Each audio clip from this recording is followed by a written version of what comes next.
9 ways the Las Vegas Strip will be changing once it reopens. I'm Chris, this is Yellow Productions. I do travel guides that are fun, informed, and entertaining, and at the time I'm making this video, the Las Vegas Strip has been closed for just about a month. It closed on March 25th due to the coronavirus pandemic, and the current Nevada governor's stay-at-home order is set to expire at the end of April. So many people are wondering, when is the Las Vegas Strip going to reopen, and what will it look like when it does reopen? So I'm going to answer those 2 questions in this video, talking about 9 different ways that it's going to change when it does reopen. The first thing that'll be different when the Las Vegas Strip reopens is it won't be open all at once. It'll be a slow and phased reopening. May 1st, when the stay-at-home order expires, well, it's unrealistic for the big casinos to open right away then. We might see some of the smaller and more local casinos open on May 1st. The bigger casinos like MGM properties and Caesars properties, they're targeting June 1st for the value properties, things like the New York, the Luxor, and the Excalibur, and they're currently targeting August for the higher end properties like Bellagio, Aria, and the Vdara. Why are they planning this phased reopening? Because demand won't be back instantaneously. There will still be many flight restrictions, and lots of people will still be worried about traveling due to the coronavirus. They won't want to be around lots of people, and so they're going to ramp up the properties that are open, the shops that are open, the restaurants that are open, as people start to come back to Vegas. We can get a little bit of a glimpse at how Las Vegas is going to look by how Macau looks currently. Macau in China, it closed for 2 weeks on February 19th due to the coronavirus, and when Macau reopened, their visitors are down about 92%. The second thing that'll be different is there's going to be some really good deals when the Las Vegas Strip reopens. The casinos and the hotels, they're going to want to get people in as quick as possible. And what's going to make people worry a little less about a virus? Well, good prices and good deals. So expect really inexpensive rates on hotels, particularly because there's no big conferences that are going to be drawing lots of people there. The room rates at properties that might be $300 or $400, you might find great packages of $100 or less. Now, a lot of people have been asking if I think that resort fees and parking fees will go away. The parking fees may be waived or may be included in a hotel package. I don't think they'll be going away entirely because I think the Las Vegas property spent so much effort trying to get them there, but I do expect a lot lower rates. Now, if there's any Las Vegas executives listening, please do away with the resort fees and the parking fees. None of the visitors to Vegas like them. Actually, we all hate them. Number 3, temperature checks. The big Las Vegas casinos have been talking about mandatory temperature checks for employees as they're coming to work, but there's also been a discussion about conducting temperature checks on customers and guests when they enter the casinos. They've been using words about non-obtrusive or passive temperature checks, so it's not entirely clear what that means. Does that mean that there's just going to be somebody with a gun that they point it at our head? Not a real gun, but a temperature gun. Or will we walk by an infrared camera?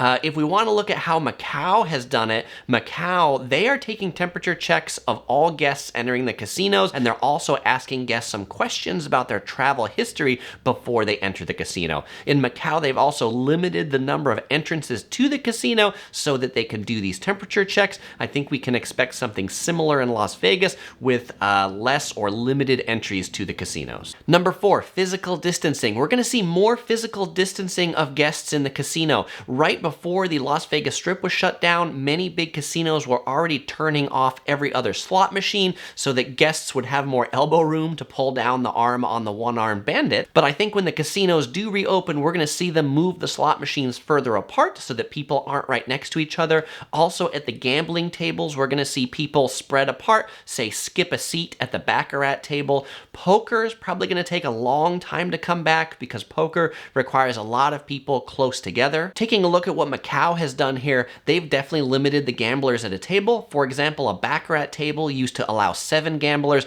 now it only allows 4. In Macau, they also don't allow people to congregate around the tables anymore, so there's no more onlookers, so people have to keep moving on the casino floor. Something else we might see, we might see more capacity restrictions in the casinos. This is something that in Asia they do a lot in buildings. For example, at the National Palace Museum in Taipei, they have these signs that tell you at any given time how many people are in the museum. I think we'll see things like that in the Las Vegas casinos to say the casino floor is limited to this many people, and that's just measured as people come in and out. Now, I have been asked a number of times whether I think the slot machine odds will be better or whether the slot machines will be looser. I think the odds are going to be just the same as they were before. That is not very good. Number 5, we're going to see more self-service. I talked about this in my What's New in Las Vegas for 2020 video, where I talked about how many hotels and casinos will be rolling out automated drink machines to replace bartenders,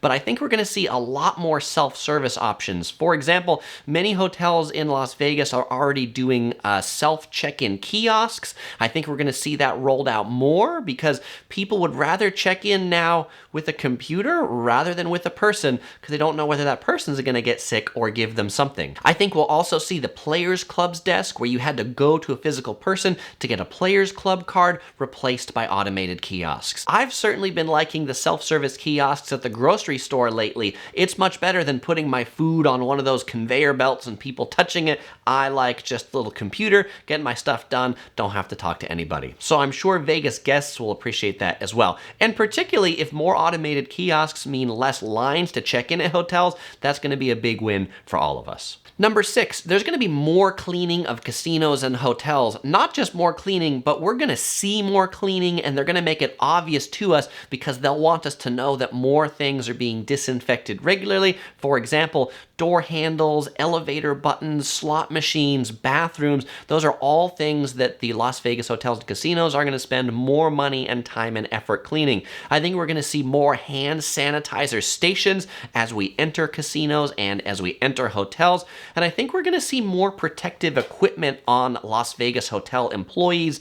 For example, the Las Vegas executives have talked about having the dealers wearing gloves and also wearing face masks. And if you think that's weird to have casino employees wearing gloves and face masks, look no further than Macau. It is happening there today. In Macau, they've went one step further, not just requiring employees to wear face masks, but they also require casino guests to wear face masks. Number 7, restaurants. Restaurants are going to be different when the Las Vegas Strip reopens. The first thing we're going to see a reduction in capacity at the restaurants where restaurants are removing tables.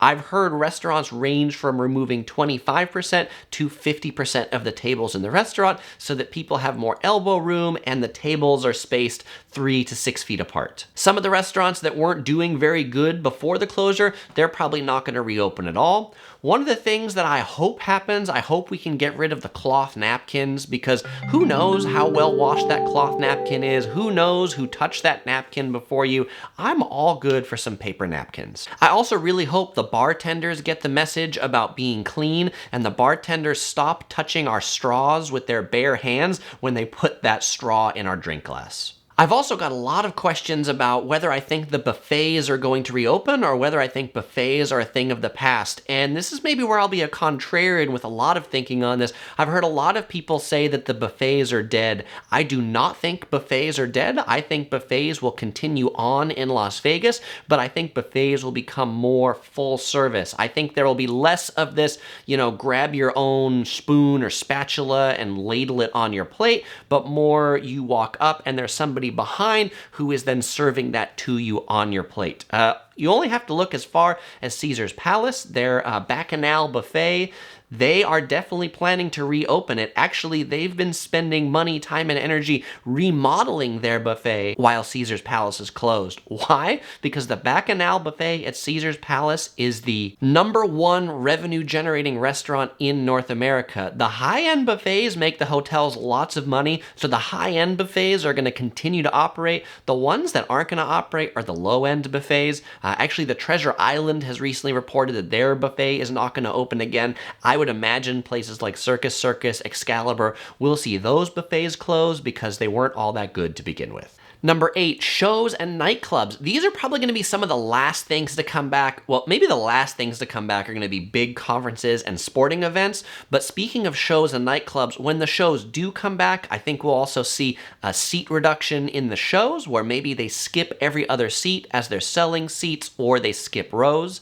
The nightclubs, I don't know how you socially distance in a nightclub, because nightclubs that are empty really aren't all that interesting. So I think nightclubs, day clubs, pool clubs, those are going to take at least a year to really come back online. And when the shows do come back, I don't think there's going to be as many shows in Vegas as they were before. You can imagine these companies are really struggling, particularly Cirque du Soleil. It's rumored that they're near bankruptcy, because if your business is to put on performances and everything's closed and nobody's there, well, that means they're losing a lot of money. And the ninth thing that's going to be different on the Las Vegas Strip when it reopens is some of the construction projects and new casinos are going to be canceled. There's been one cancellation announced already. It was known as the Drew. Before that, it was known as the Fontainebleau. They halted construction at about the time the Las Vegas Strip closed, and they are not planning to resume construction. They're laying off their staff, and there's going to be someone else that needs to pick up that project. Some projects that are still underway, the new Resorts World Hotel across from the Wynn, the MSG Sphere, and the Circa Hotel that's opening downtown, those are all still progressing forward, so I hope those still will, and we'll see those opening sometime later this year or next year. Speaking of what's new in Las Vegas, you'll want to check out my video right here about what's new in Las Vegas in 2020. I talk about all the restaurants, hotels, and attractions that are new for this year.